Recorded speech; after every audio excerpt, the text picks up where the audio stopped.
চো চো চো। এই হচ্ছে লক্ষণপুর কালীতলা। আমি এসেছি লক্ষণপুর কালীতলাতে। লক্ষণপুর কালীতলা তাই তো জায়গাটার নাম? কি রে, লক্ষণপুর কালীতলা তো? তো আমি এখন যাচ্ছি লক্ষণপুর কালীতলা দিয়ে, এই রাস্তা দিয়ে। ধারে অনেক কটা কালী পুজো দেখতে পাচ্ছি। সামনে আমার বোন যাচ্ছে, আমার মামার ছেলে বোনকে নিয়ে যাচ্ছে। ওদের বাড়ি এসেছিলাম, মামা বাড়ি যাবো, সবাই একসাথে ফোটা দেবে, আরো সব বোনেরা আছে। তো রাস্তার মধ্যে সবুজ সবুজ কার্পেট পেতেছে, দেখতে পাচ্ছ তোমরা। আসলে এগুলো পাটে না, এগুলো শুকুর দিয়েছে, ঠিক আছে। তো এই রাস্তাটা এখানটা মোটামুটি ভালো, কিন্তু আগে কেমন জানি না, কারণ আগে আমি একটু আগে এসেছিলাম, রাস্তাটা খুব একটা ভালো নয়। তো এই জায়গা থেকে কারা কারা ভিডিও দেখছো অবশ্যই জানিও আমাকে। মা কালী মিষ্টান্ন ভান্ডার এটা। আর এটা গলি থেকে একটুখানি বেরিয়ে রাস্তা, যদিও টোটালটাই গলির রাস্তা, পুরোটাই গলির রাস্তা। একটা মোরগ মাথা রয়েছে, কাটা হবে আজকে ফাই ফোটাতে। যাই হোক, ও আমার মামার ছেলে নিয়ে যাচ্ছে মামার মেয়েকে, আর ছোট ছেলেকে নিয়ে যাচ্ছে। আর আমার পেছনে আমার ভাগ্নি আছে, ও বসে আছে। এখানে একটা পুজো হয়েছিল, ঠাকুর আছে, হ্যাঁ এখনো আছে। জয় মা কালী। এই রাস্তাটা বেশ ভালো লাগে, কারণ অনেক বাঁক বাঁক আছে, আর রাস্তাটা বেশ ছাওয়া থাকে। বিকেলবেলা সবচেয়ে ভালো লাগে এই রাস্তাটা। এখন সকালের দিকে অতটা খুব একটা ভালো লাগে না। সবচেয়ে ভালো লাগে লক্ষণপুরের ওই সাইডের রাস্তাটা। আর এখান থেকে বাঁ দিক দিয়ে যাওয়া যায়, আর বাঁ দিক দিয়ে আমরা যাবো। বাঁ দিক দিকে সোজা চলে যাওয়া যাবে, রেল লাইনের ধার দিয়ে যাওয়া যায়, আবার রেল লাইন ঘুরে যাওয়া যায়। আর রেল লাইন ধার দিয়ে আমি একটা ভিডিও বানিয়েছিলাম, আর এই রাস্তা দিয়ে বলে সম্ভবত আমি আগে গিয়েছিলাম। ও আবার আমার দিকে দেখছে। তো ছাগল বাঁধা আছে, গরু বাঁধা আছে।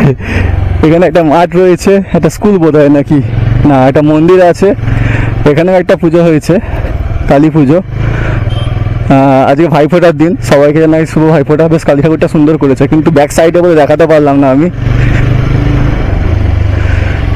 সত্যি গ্রামের রাস্তা যেমনই ভালো থাকে, কেননা কি বেশি যানবাহন থাকে না, ট্রাফিক থাকে না, ফাঁকা রাস্তা থাকে, ওই না আরও বেটার লাগে, ভালো লাগে। তো এই লক্ষণপুরে এটা কোন পাড়া? এখানে একটা শিব ঠাকুরের মূর্তি দিয়ে পোস্টার দেওয়া প্যান্ডেল করেছে, দেখতে পাচ্ছ, ছোট্ট করে কালী ঠাকুর লাগিয়েছে। ঠাকুরটা অন্য ফরম্যাটে আছে, মানে ঠাকুরকে সাদা কাপড় পরিয়েছে, লাল পাড় শাড়ি, লাল পাড় সাদা শাড়ি পরিয়েছে। এই রাস্তাটা একটু ভালো হলে ভালো লাগতো বাইক চালাতে। রাস্তাটা মোটামুটি রাস্তা, খুব যে ভালো তা নয়। সামনে একটা টোটো আসছে, এই কে ফোন করছে? সম্ভবত মামা ফোন করছে হয়তো, কারণ ওখানে গিয়ে ফোঁটা নিতে হবে। প্রায় 2 বাদ গেল, 8জনকে ফোঁটা নিতে হবে এখনো। 8 জনের থেকে আমাকে ফোঁটা নিতে হবে। টোটাল আমার 11 জন ফোঁটা দেওয়া এখানে। আগের ভিডিও আমি বলেছি বোধ হয়, এই ভিডিও আর বলছি না। তোমরা আগের ভিডিও না দেখলে বলো।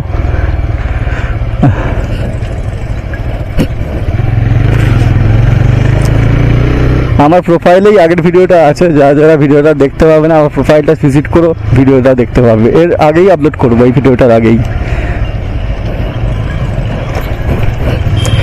রাস্তাটা খুব খারাপ, ভালো নয়। এই যে এই পোলটার কাছে তখন এসেছিলাম, লজেন্স কেনা হচ্ছিল, আর এখন লজেন্স কেনার ব্যবস্থা আবার নেই, তাই বেরিয়ে যাচ্ছি। তখন কি লজেন্স কিনছিলাম তোমরা দেখে নিও। চলো আর ভিডিওটা লম্বা করবো না, একই রাস্তা বারবার দেখানো হয়ে যাবে। চলো টাটা।